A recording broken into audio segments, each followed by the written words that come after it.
My name is Grace, and I am 24 years old.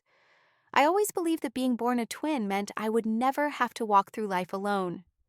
I pictured turning 24 with my sister by my side, laughing, blowing out candles on the same cake the way we had done every year since we were little. But 2 days before our birthday, my mother called me and said the words that shattered everything I thought I knew about my own family. She told me to stay home because nobody wanted me there. Before I share what happened next, I would love to know where you are watching from today. Drop your city or your country in the comments below. And if stories about family healing and finding your own strength speak to you, go ahead and hit that like button and subscribe so you do not miss what comes next. This one is going to stay with you for a while. I grew up in a mid-sized town in North Carolina, the kind of place where neighbors still wave from their porches, and Friday nights meant high school football under the lights. Our house was a 3-bedroom ranch on a quiet street, lined with oak trees. Nothing fancy, but it was home. My father, Frank, worked as a regional sales manager for a building supply company. He was gone a lot during the week, traveling to different job sites. But on weekends, he was always in the backyard grilling or fixing something in the garage. My mother, Linda, worked as a receptionist at a dental office in town. She was the kind of woman who kept everything running on schedule. School lunches packed the night before, permission slips signed on time, every holiday meal on the table by exactly 5 o'clock. From the outside, we looked like a perfectly normal family. And in a lot of ways, we were. But there was something underneath the surface that I did not have the words for when I was young. Something I could only feel in my chest when certain moments happened. Moments that should not have hurt, but did. My twin sister Brooke came into this world 7 minutes before I did, and somehow those 7 minutes became the defining fact of our entire childhood. Brooke was the outgoing one, the sparkly one, the one who walked into a room and made every adult smile. She had this energy about her that drew people in. She could talk to anyone about anything, even as a little kid. My parents loved that about her. They called her their little social butterfly. And me, I was the quiet one, the shy one, the one who would rather sit in a corner with a book or a sketch pad than perform for a room full of relatives. My parents never said I was less than Brooke. They did not have to. The way they showed up for her and forgot to show up for me said it louder than any words could. I remember one night when Brooke and I were 7. Our elementary school had an art show and talent showcase on the same evening. I had entered a watercolor painting of a sunset over a lake, and I was so proud of it. My hands had been stained orange and purple for days while I worked on it. Brooke had signed up to sing a song in the talent portion. That night, my parents brought the camcorder, the big clunky one my dad always carried to events. They set up right in the front row for Brooke's performance. My mom clapped so hard I could hear her over everyone else. My dad whistled with 2 fingers in his mouth.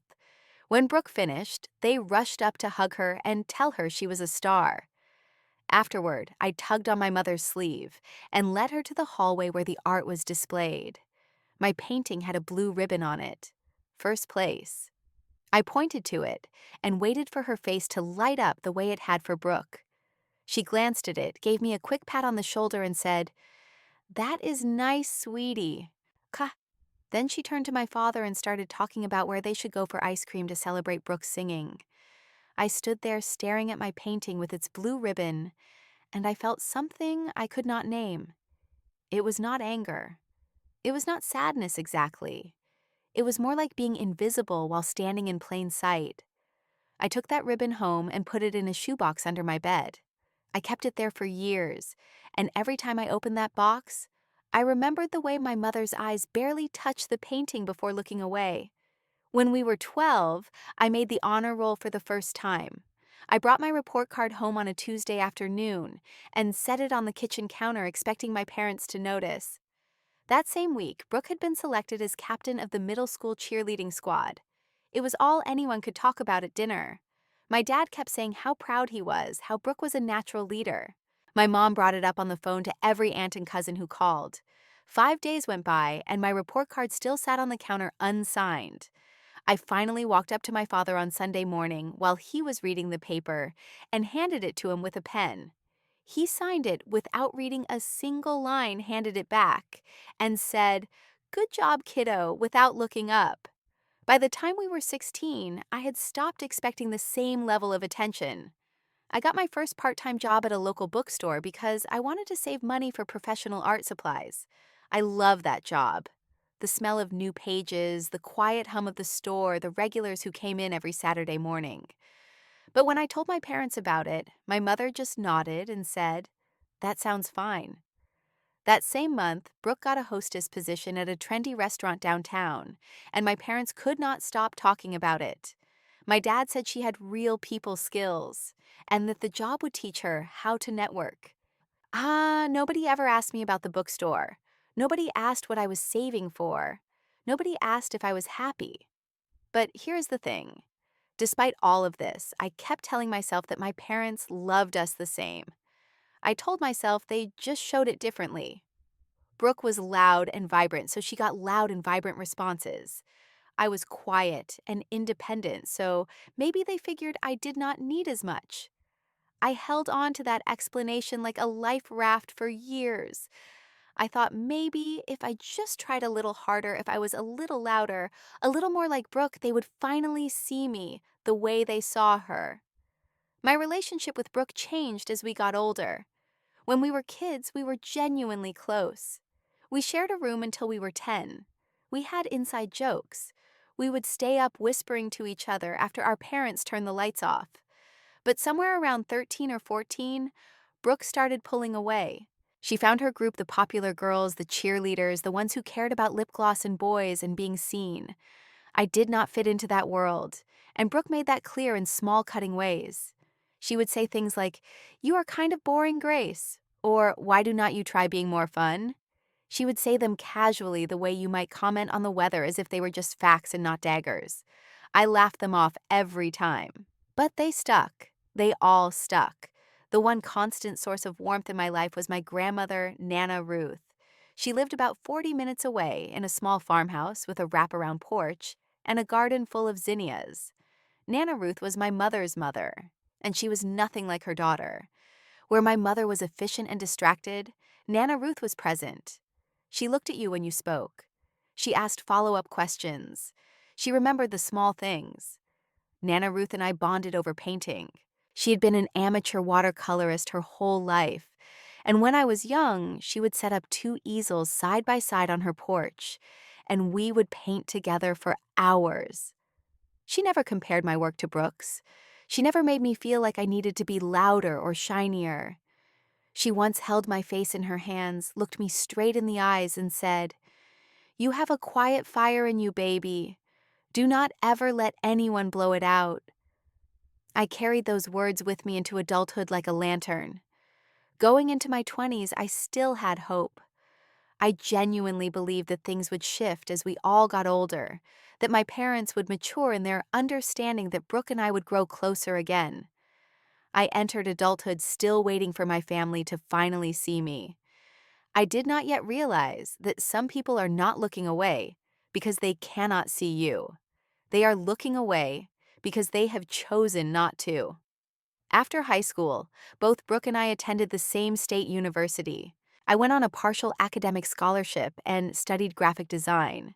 I chose that major because it combined the 2 things I loved most: art and problem solving. Brooke studied communications and immediately threw herself into sorority life. Within a semester, she was the social chair of her chapter, organizing mixers and philanthropy events, and posting about every single one of them online. Our parents ate it up. Every phone call home turned into a 30-minute update about Brooke's sorority activities, even when I was the one who had called. I kept my head down during college. I worked hard. I won a departmental award for a branding project in my junior year. I made the dean's list 3 semesters in a row. I interned at a small design studio in Durham the summer before my senior year. None of it made the family highlight reel. When I tried to share these things, my parents would say, "That is great, honey," and then pivot back to whatever Brooke was doing. Graduation was the moment that should have been a wake-up call, but I was still making excuses at that point. Brooke graduated with average grades, but a massive social network. My parents threw her a graduation party at the house with over 60 guests. They rented tables, hired a caterer, hung a banner across the garage that said, "Congratulations, Brooke," in gold letters. Cousins flew in. Friends of the family came. It was a production. My celebration was dinner at a chain restaurant. Just me and my parents. The waitstaff sang happy birthday because my mother mentioned I had just graduated, and I sat there with a brownie sundae and a single candle smiling, while my parents spent most of the meal talking about how Brooke's sorority sisters had all cried at the party and how beautiful the whole event was. I remember excusing myself to go to the restroom and standing at the sink for a long time, staring at my reflection, telling myself that it was fine, that I did not need a big party, that I was not the type to want attention anyway. I was lying to myself, and I knew it even then. But the lie was more comfortable than the truth. At 23, the year before everything broke, my life was modest. But it was mine. I was working as a junior graphic designer at a small marketing firm in Raleigh. The pay was not great, but the work was interesting, and my boss, a quiet woman named Karen, who reminded me a little of Nana Ruth, believed in my talent. I had my own apartment, a one-bedroom on the second floor of a brick building near downtown. I paid my own rent, my own car insurance, my own electricity. I adopted a rescue cat from the county shelter, a scrawny gray tabby with one slightly crooked ear. I named him Moth because the first night I brought him home, he spent 3 hours chasing a moth around the living room. He was the best company I could ask for. Brooke, meanwhile, was working in pharmaceutical sales. She was making significantly more money than I was, and living in a much nicer apartment in a trendy part of Charlotte. Our parents helped her with the security deposit and bought her a couch and a dining table to furnish the place. They never offered me a single dollar when I moved into my apartment. I hauled secondhand furniture up the stairs by myself on a Saturday afternoon, and nobody called to ask if I needed help. About 6 months before our 24th birthday, I drove home for Thanksgiving. I spent the entire morning and early afternoon helping my mother in the kitchen. I peeled potatoes, I rolled out pie crust. I set the table with the good china, I arranged the centerpiece. When dinner was served and we all sat down, my father stood up to give a toast.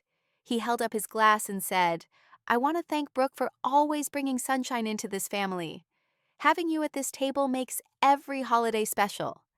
He looked at Brooke the whole time. He never glanced in my direction. Everyone clinked glasses. I sat there holding my fork, with both hands smiling, at no one, feeling like a ghost, haunting my own family's dinner table. A few weeks after Thanksgiving, something happened that I thought might change things. A nonprofit organization I had done some pro bono design work for had their logo featured in a regional magazine alongside a write-up about their community impact. They credited me by name. I was thrilled. I took a photo of the article and sent it to the family group chat. My mother responded with a thumbs up emoji. That was it. A single thumbs up. 2 days later, Brooke posted a selfie from a work conference in Atlanta, wearing a blazer and holding a name badge. And both my parents blew up the group chat. My dad wrote, "Look at my girl taking the business world by storm." My mom sent 3 heart emojis and wrote, "So proud of you, sweetheart." I read those messages sitting on my couch with Moth in my lap, and I felt that familiar invisible hand pressing on my chest. But I told myself the same thing I always did. Maybe they just do not understand creative work. Maybe they show love differently. Maybe I am being too sensitive. Around January, about 3 months before our April birthday, Brooke started acting strange. She was slower to respond to my texts. Conversations that used to flow, even if they were surface level, started to feel like pulling teeth. I texted her one evening and suggested we plan our birthday together like we had the year before. When we turned 23, we had rented a small cabin in the mountains with a few friends and spent the weekend hiking and cooking together. It was one of the few genuinely good memories I had with her as an adult. I wanted to recreate that feeling. Brooke read my message and waited almost a full day before replying. All she said was, "I will think about it." Then she changed the subject to something about a sale at a store she liked. I could feel something shifting, but I could not put my finger on it. It was like standing on a dock and feeling the wood creak beneath you, knowing something is wrong, but not being able to see the crack. I called Nana Ruth one evening during this time. I told her I felt like something was off with the family, like everyone was keeping a secret I was not in on. Nana Ruth was quiet for a moment, and then she said, "Trust your gut, sweetheart. It has never lied to you." I thanked her and told her I loved her. I hung up and stared at the wall for a long time. I wished so badly that I had listened to her sooner. 2 days before our 24th birthday on a Tuesday evening, I called my mother. I was sitting on my bedroom floor folding laundry, and I dialed her number thinking we would talk about plans for the weekend. I imagined a family dinner maybe at the Italian place my dad liked, or a small gathering at the house with cake and coffee. Nothing extravagant, just the four of us maybe. Nana Ruth, maybe a few cousins. I was not asking for a parade. I just wanted to be included. My mother answered after 4 rings. Her voice was clipped like she was in the middle of something, and I was an interruption. I asked her how her day was, and she gave me a one-word answer. "Fine." I asked about my dad, and she said he was in the garage. I could feel the shortness in her tone, like she was trying to get off the phone before I could get to the real question. But I asked anyway. "So, are we doing anything for the birthday this weekend?" There was a pause, not a thinking pause, a bracing pause, the kind of silence that comes right before someone says something they have already rehearsed. "Actually, Grace, we are having a party for Brooke at the house on Saturday." I waited. I waited for the next part. The part where she would say, "And of course you are invited," or "We would love for you to be there." I waited for the obvious, natural, expected follow-up that any mother would give to her other daughter, whose birthday fell on the very same day. It did not come. The silence stretched. I could hear the TV in the background at her house, some game show with buzzing and applause. I swallowed and asked the question I should not have had to ask. "Okay, what time should I come?" Another pause, longer this time. Then she exhaled, and I could almost hear the way she squared her shoulders before she spoke. "Honestly, Grace, I think it would be better if you just stayed home this time. Brooke has a lot of friends coming, and we do not want it to be complicated." Complicated. The word hit me like a stone dropped into still water. I felt the ripple of it move through my whole body. I asked her what she meant by complicated. She fumbled for a moment, tripping over half-started sentences, and then she landed on something that must have felt safe to her, but felt like a blade to me. Brooke mentioned she would feel more comfortable if it was just her thing. You know how she is. It is her moment. Her moment. Her moment. The birthday we shared.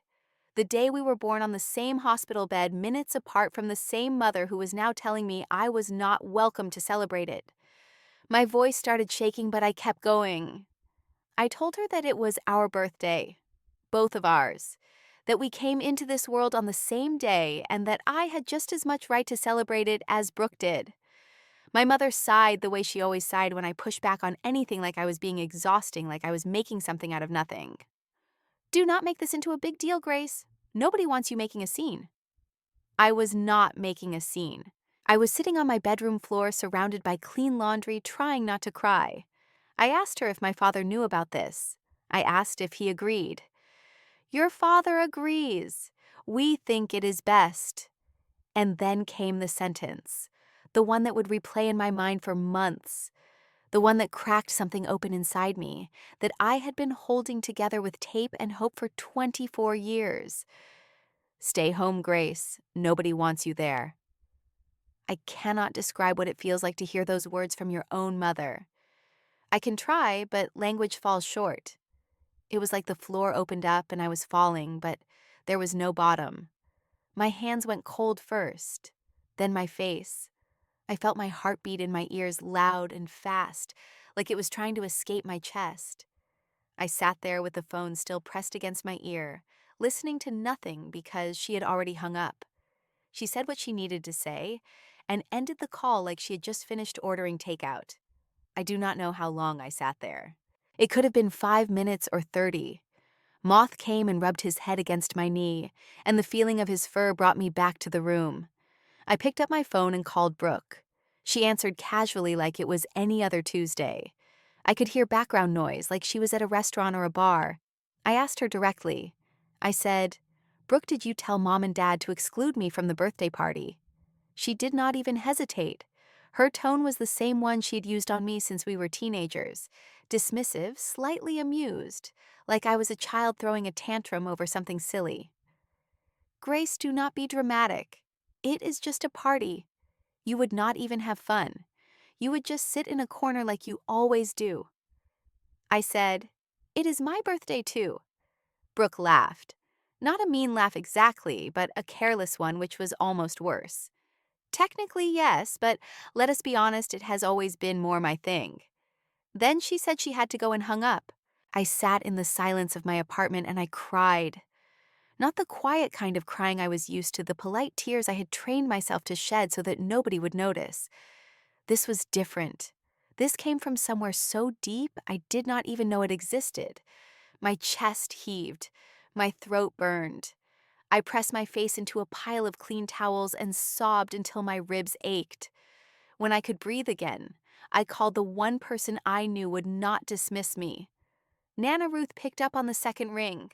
I told her everything, every word my mother said, every word Brooke said. I told her about the party, about the guest list, about being told to stay home. Nana Ruth did not interrupt.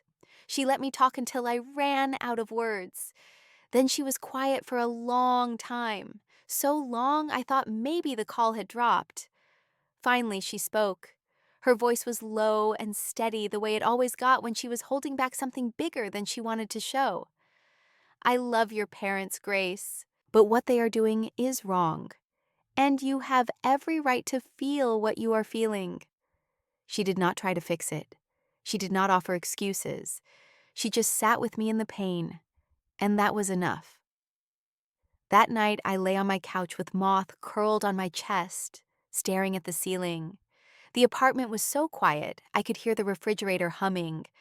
I realized with a clarity that felt almost physical that the family I had been trying to earn love from for 24 years had just confirmed what I had always feared deep down, but never allowed myself to say out loud. I was optional. I was the daughter they could take or leave. And on the one day of the year that was supposed to be ours equally, they chose to leave me behind. April 17th, our birthday.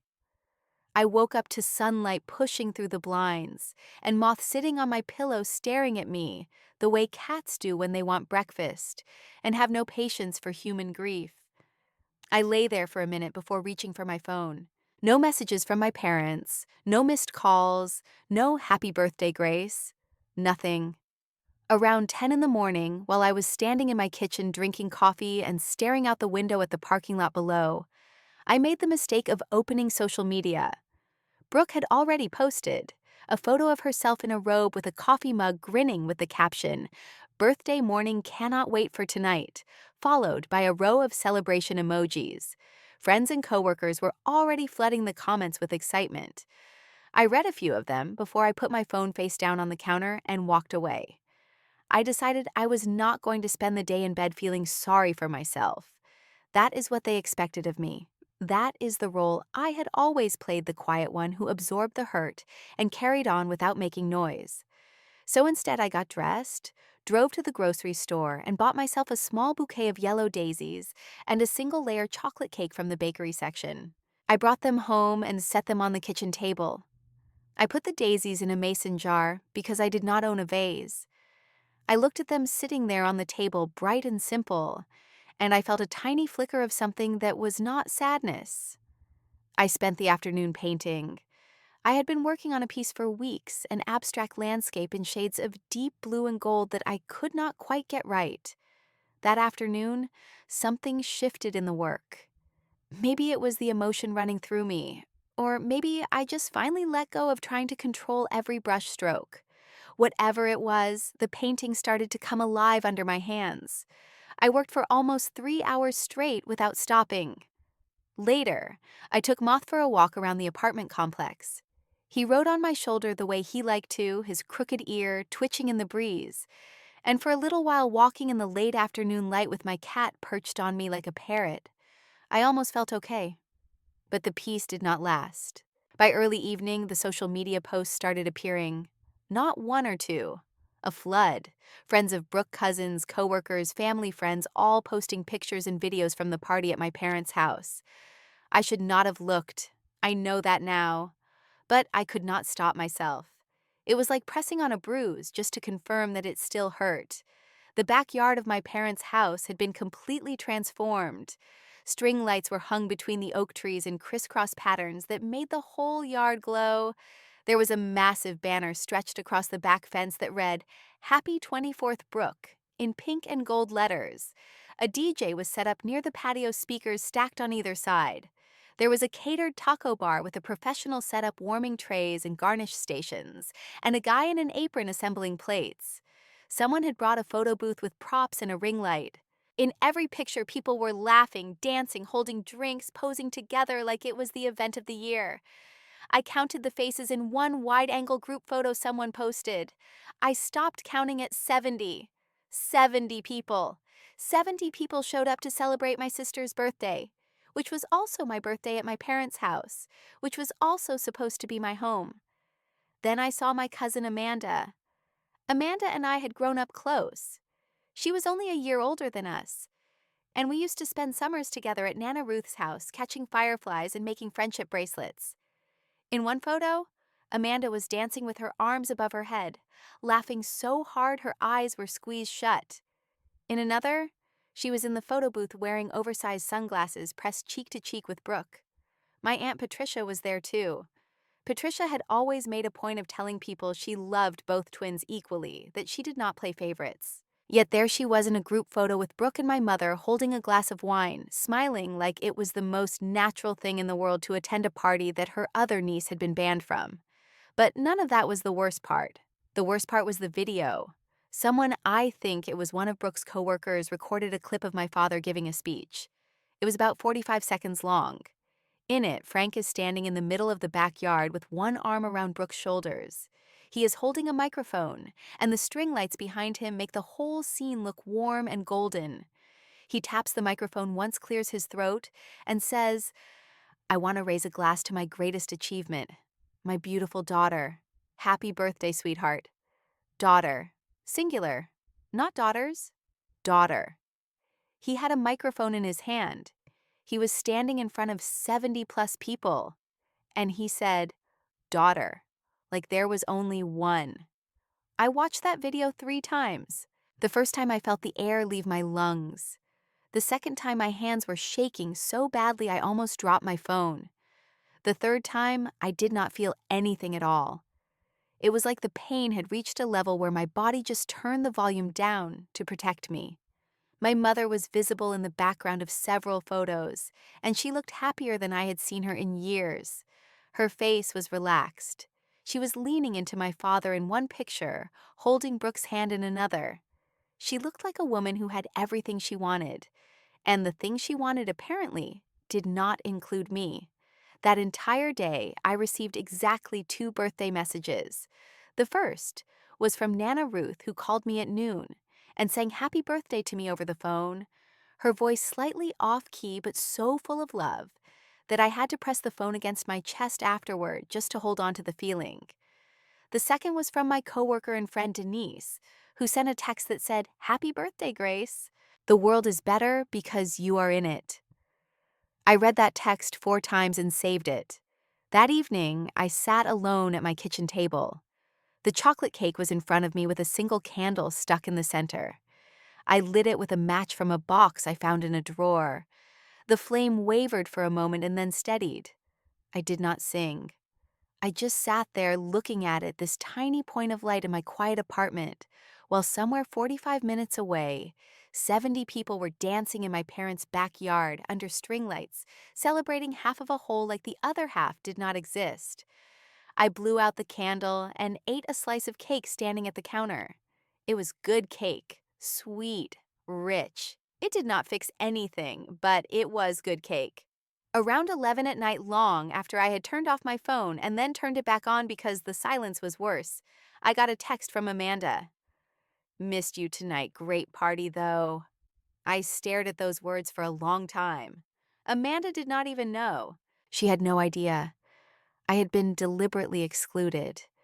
She thought I had just chosen not to come, which meant my parents had not only cut me out, they had done it so cleanly that nobody even noticed the wound. I went to bed that night, and for the first time, I did not cry. The tears I had been carrying around for years felt like they had dried up, not because the pain was gone, but because something new was replacing it. I could not name it yet. It was not anger exactly, and it was not acceptance. It was more like the feeling of standing on a fault line and sensing the ground shift beneath your feet, knowing that nothing would be in the same place when the shaking stopped. The week after the party moved slowly like time itself, was wading through something thick. I went to work every morning, sat at my desk, opened my design files, responded to emails, attended meetings. On the outside, I was functioning. I smiled when people talked to me. I met my deadlines. I brought my lunch and ate it at my desk like I always did. But on the inside, I was processing something so heavy, it felt like carrying a second body around. I did not call my parents, and they did not call me. One day passed, then two, then three. By the fourth day, I started to realize that the silence was not accidental. They were not busy. They were not distracted. They simply had nothing to say to the daughter they had told to stay home. I was not even worth a follow-up. 5 days after the party, still nothing. On the sixth day, my mother called. I saw her name on my screen and my stomach tightened. For half a second, I thought maybe this was it. Maybe she was calling to apologize, to say she had made a terrible mistake, that she was sorry, and that she loved me. I answered with a cautious hello. She did not mention the birthday. She did not mention the party. She did not acknowledge that 6 days had passed in complete silence between a mother and the daughter she had told was unwanted. Instead, she asked me if I could help Brooke move some furniture that weekend. Brooke was redecorating her living room and needed someone with a truck. I do not have a truck, but Denise does, and my mother had apparently decided that Grace plus Denise's truck equaled free labor for Brooke. I stood in my kitchen listening to this woman talk about furniture as if she had not ripped a hole through my chest less than a week earlier.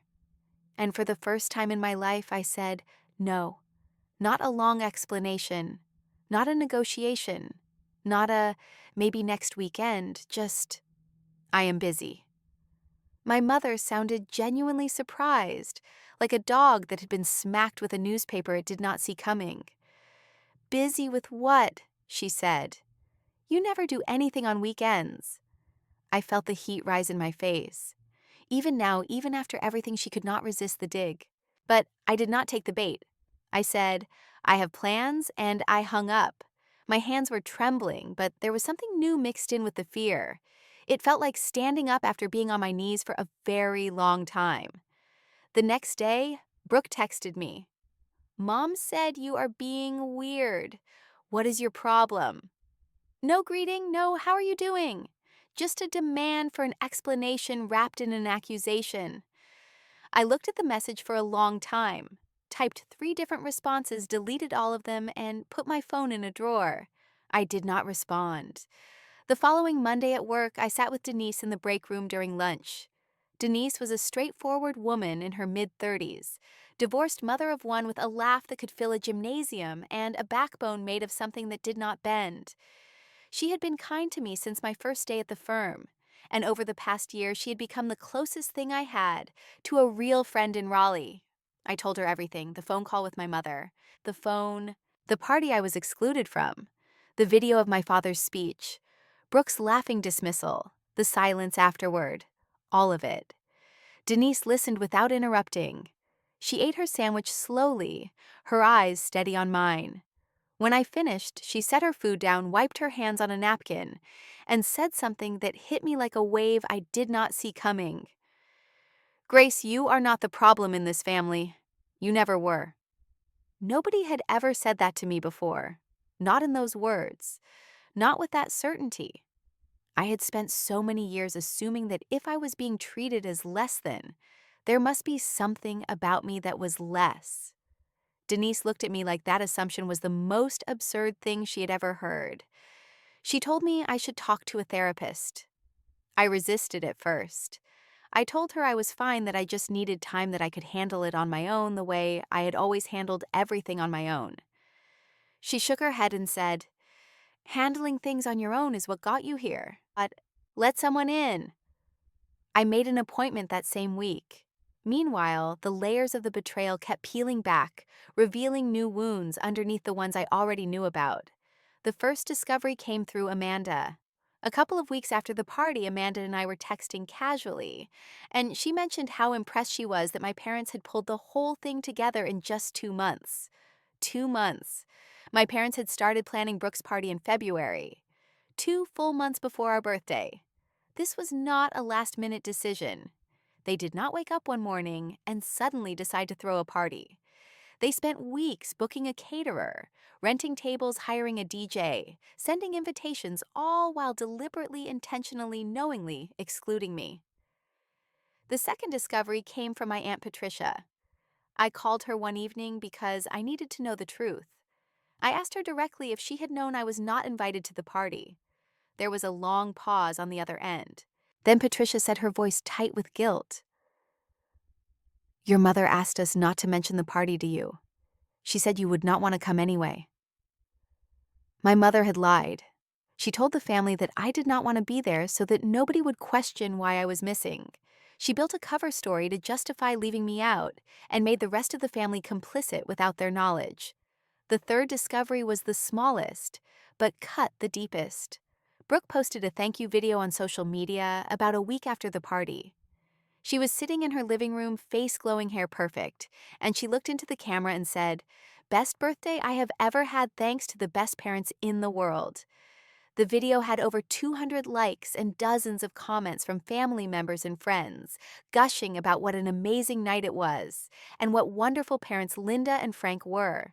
I scrolled through every single comment. Not one person mentioned me. Not one person asked, where was Grace?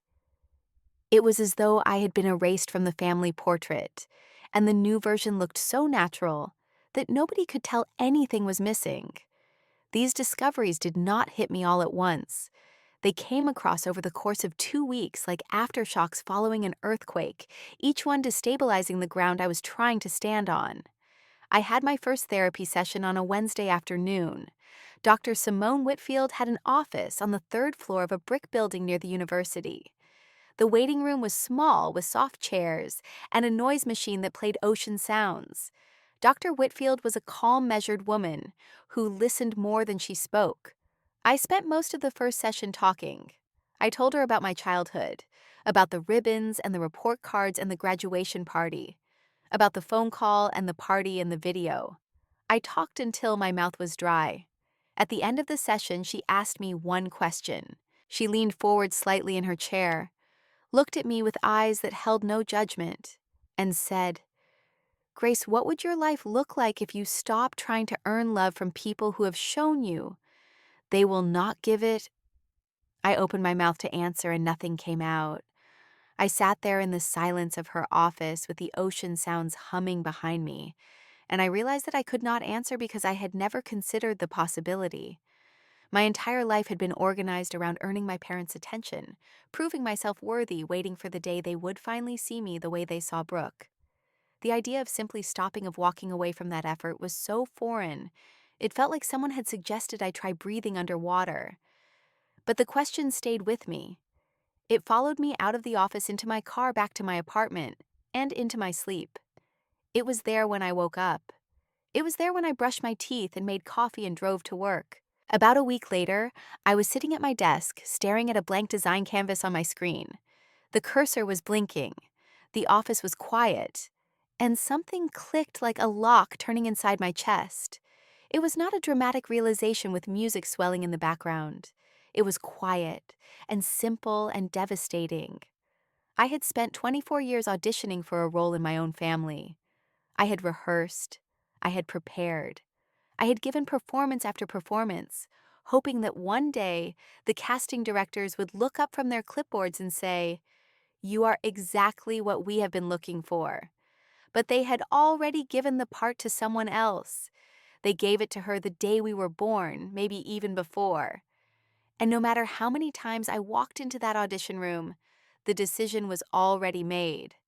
It was time to stop auditioning. I did not make a grand announcement. I did not send a letter. I did not post anything on social media. The changes I made were quiet ones, but they were among the most powerful things I have ever done. The first thing I did was stop initiating contact. No more calling my parents to check in. No more texting Brooke just to keep the connection alive. No more being the one who reached out, who made the effort, who kept the thread from snapping. I simply stopped pulling. And I waited to see if anyone on the other end would pull back. They did not. The second thing I did was redirect all the energy I had been pouring into earning my family's approval and pour it into my own life instead. A freelance opportunity came across my desk around this time. A woman named Jillian, who owned a small bakery in a neighboring town, was looking for someone to design her branding. Logo, packaging, business cards, the full suite. The bakery was called Flower and Fortitude, and Jillian was one of those people whose passion for her work radiated off her like heat. We met at a coffee shop, and she showed me sketches she had done on napkins and grocery receipts. By the end of that meeting, I was more excited about a project than I had been in years. I threw myself into the work. I designed a logo that Jillian cried when she saw. The packaging was clean and bold and warm. When we finished the project, Jillian hugged me and said, "You made my dream look real." That sentence replaced something inside me that had been empty for a long time. The bakery branding led to 2 more freelance referrals. A yoga instructor wanted a website overhaul. A local nonprofit needed marketing materials for a fundraiser. Suddenly, my evenings were not just about sitting on the couch with Moth. They were about creating building being useful in ways that were recognized and appreciated. The third thing I did was invest in the relationships that actually nourished me. Denise and I started having dinner together once a week. Not anything fancy. Sometimes we cooked at my apartment. Sometimes we got takeout and ate it on her porch while her daughter drew with chalk on the sidewalk. Denise never pitied me. She never looked at me like I was broken. She treated me like someone she genuinely liked spending time with. And that simplicity was healing in a way I did not expect. I also joined a local art collective that met every Wednesday evening at a community center near my apartment. It was a small group, maybe 12 people, all different ages and backgrounds, united by the fact that they loved making things. We would set up our easels and canvases and just create, sometimes in silence, sometimes with music playing, sometimes with conversation that wandered from deep philosophical territory to ridiculous jokes. I started painting seriously again, not just sketches in my notebook or half-finished pieces gathering dust. Real work, pieces that I was proud of. The fourth thing I did was have a long, honest conversation with Nana Ruth. I drove to her house on a Saturday morning, and we sat on her porch with coffee and watched the birds in her garden. I told her about the therapy, about the question Dr. Whitfield asked that had changed something inside me, about my decision to stop reaching out to my parents. Nana Ruth listened to all of it, nodding slowly, her hands wrapped around her mug. Then she told me something I did not know. After the birthday party, Nana Ruth had called my mother. She confronted her directly. She told Linda that what she had done was unforgivable, that excluding one daughter from her own birthday celebration while throwing a lavish party for the other was cruel, and that she should be ashamed of herself. My mother's response was predictable. She said Grace was too sensitive, and that the whole thing was blown out of proportion. Nana Ruth told me she nearly hung up on her own daughter that day. Nana Ruth reached over and put her hand on mine. Her skin was soft and paper thin, and her grip was still strong. She said, "I will always be your safe place, baby. Always." About 6 weeks after the birthday, my family started to notice the silence. My mother called first. Her voice was clipped and annoyed the way it always got when something was not going according to her plan. She said, "You have not called in weeks. What is going on with you?" I was standing in my kitchen making dinner. I turned the stove down to low and leaned against the counter. My heart was beating fast, but my voice came out calm. I have been focusing on myself. That is selfish, she said. I took a breath. You told me to stay home because nobody wanted me there. I am just doing what you asked. Silence. Complete silence on the other end. No comeback, no excuse, no sigh. Just the hollow sound of a woman confronted with her own words. I said goodbye and hung up. Brooke reached out a few days later, but she did not reach out to check on me or to reconnect. She wanted something. She sent a text asking me to design free invitations for a work event she was organizing. "You are so good at that stuff," she wrote, followed by a smiley face, as if the last 2 months had not happened, as if she could just press a reset button and I would fall back into the role of the useful invisible sister. I typed my response carefully. "I appreciate you thinking of me, but I am not able to take that on right now." Short, polite, clear. Brooke responded within minutes. "Seriously, you are really going to hold a grudge over a stupid party?" I could feel the old pattern trying to pull me back. The urge to apologize. The urge to smooth things over. The urge to make her comfortable at the cost of my own dignity. But I stayed in my body. I stayed in the new ground I was standing on. I wrote back, "It was not a stupid party to me. It was our birthday. And you and Mom and Dad made it very clear where I stand." She did not reply. Then came the phone call from my father. This was significant because Frank almost never called directly. He was the type of man who communicated through my mother, as if she were a switchboard operator for the family's emotions. But he called me one evening, and I could tell from his tone that Linda had put him up to it. "Your mother is upset. You need to come home and sort this out." I closed my eyes. I sat down on the edge of my bed. And I said something I had never said to my father in my entire life. "Dad, you stood at that party and called Brooke your greatest achievement. Your daughter, singular. I watched the video. You had a microphone in your hand and 70 people in front of you, and you forgot you had 2 daughters. I am not coming home to sort anything out. You need to sort out why you thought it was okay to throw your daughter a party and tell your other daughter that nobody wanted her there." There was a long silence. Then he said, "It was not that serious, Grace." "It was to me," I said. "And until you can understand that I need space." He did not argue. He did not apologize. He just said, "All right," and hung up. And in that one word, I heard everything I needed to hear. He was not sorry. He was inconvenienced. There is a universe of difference between those two things. While my family relationships were crumbling, the rest of my life was blooming in ways I had not anticipated. The bakery branding I designed for Jillian got featured on a local business blog. The article called the design warm, bold, and instantly memorable. Within a week, I received an inquiry from a mid-sized retail company about a potential branding contract. It was the kind of opportunity I had only dreamed about. My boss Karen noticed the buzz and told me she was proud of me that I was building something real. In the middle of all this, Nana Ruth called and invited me over for a belated birthday celebration. Just the two of us. I drove to her house on a Sunday afternoon. When I walked in, the smell hit me first. Chicken pot pie from scratch. My absolute favorite. Nana Ruth had spent the morning rolling out dough and simmering filling the way she had done since I was a child. The kitchen table was set with her good china, the plates with the little blue flowers around the edges, and in the center was a hand-painted card she had made herself. On the front, she had painted a small yellow bird sitting on a branch, and inside she had written, "To Grace, who was always the bravest one in the room. Happy birthday, my girl." Next to the card was a wrapped box. Inside was a set of professional-grade oil paints.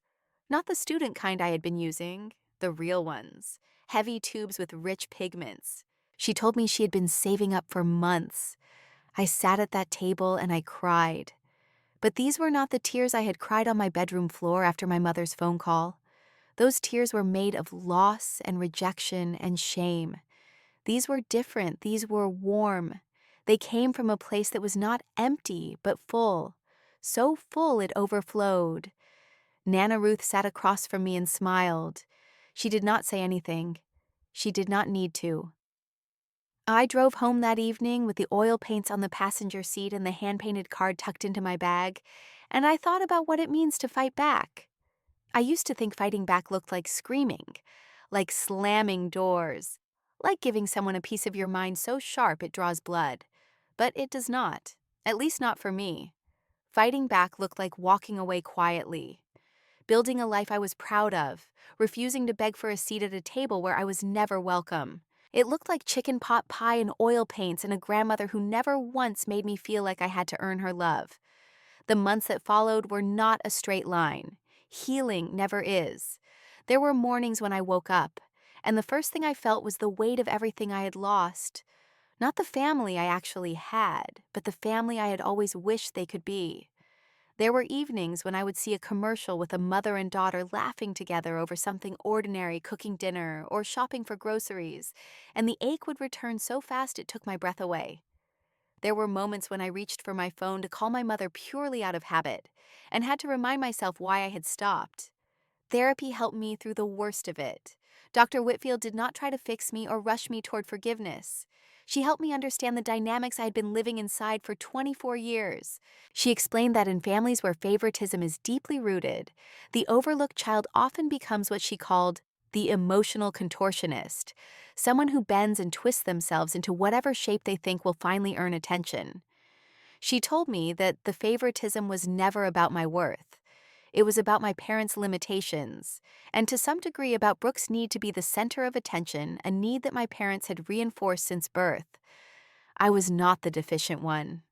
I was the scapegoat, the quiet child who was easy to overlook because I did not demand attention, and because I made it easy for everyone else to pretend things were fine. Understanding that did not erase the pain, but it shifted the weight. It moved the blame off my shoulders and put it where it belonged. I built new traditions for myself. On my 25th birthday, I threw my own party. Not a catered event with 70 guests and a DJ. Something better. Something mine. I invited Denise 3 friends from the art collective, a woman named Lauren I had met at a gallery opening, and Nana Ruth who drove 40 minutes and arrived with a pie and a bouquet of zinnias from her garden. We crowded into my small apartment. We made homemade pizza from scratch, rolling the dough on my counter and arguing about toppings. We painted together. I set up canvases around the living room, and everyone picked a spot, and just created some of them for the first time in years. Denise painted something she called abstract joy, which looked like a colorful explosion but made everyone laugh. Nana Ruth painted a landscape from memory, steady and precise. We ate cake and talked about everything and nothing until midnight. It was the best birthday I have ever had, and not a single person at that gathering needed to be convinced that I was worth celebrating. About 8 months after the incident, Brooke reached out. Not with a full apology. Brooke is not the type for full apologies, but she sent a message that was closer to acknowledgement than anything she'd offered before. She wrote, "I know the birthday thing was messed up. I should not have let Mom handle it that way." I sat with that message for a full day before I responded. Part of me wanted to accept it immediately, to swing the door wide open, and welcome her back in. Because even after everything, she was my twin, and there is a bond there that does not break cleanly, no matter how much damage is done. But another part of me, the part that had spent months learning to stand on my own ground, knew that a half apology was not a foundation you could rebuild trust on. I wrote back, "I hear you, and I am glad you said that. But I need to keep doing what is healthy for me right now. Maybe someday we can rebuild, but it has to be different." She responded with a simple, "Okay." I do not know if that okay was the beginning of something new or the end of something old. Maybe both. My parents never fully apologized, not in the months that followed, and not in the time since. My mother sent a text several months later that said, "We miss you at holidays." 5 words. No acknowledgement of what she had done. No ownership. Just a vague statement of absence, as if I had gone missing rather than been pushed away. I responded simply, "I miss being wanted." She did not write back.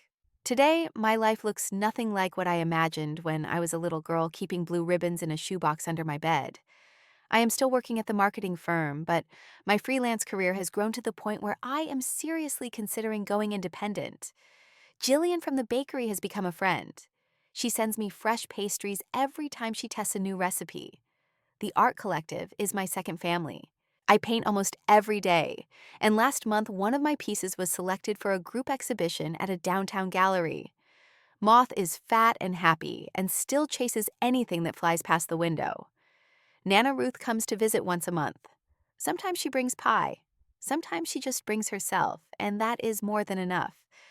I have learned something in the past year that I want to share with anyone who needs to hear it.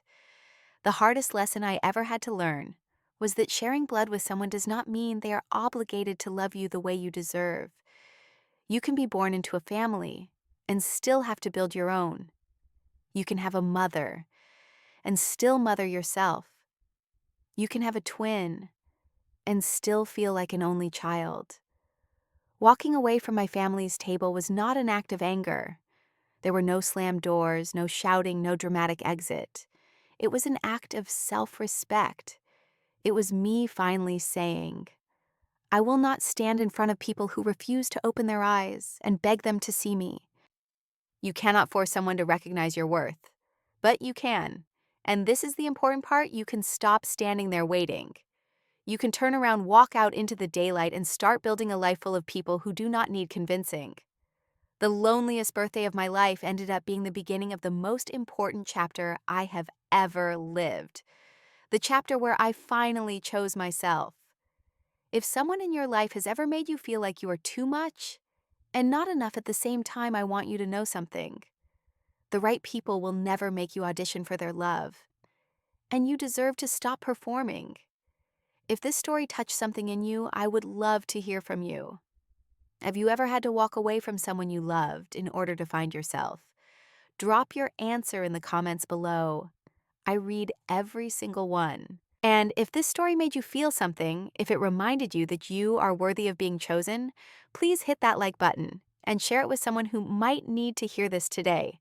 Subscribe if you have not already, so we can keep walking this road together. Thank you for being here. Thank you for listening. And wherever you are right now, I hope you know that you are not too much.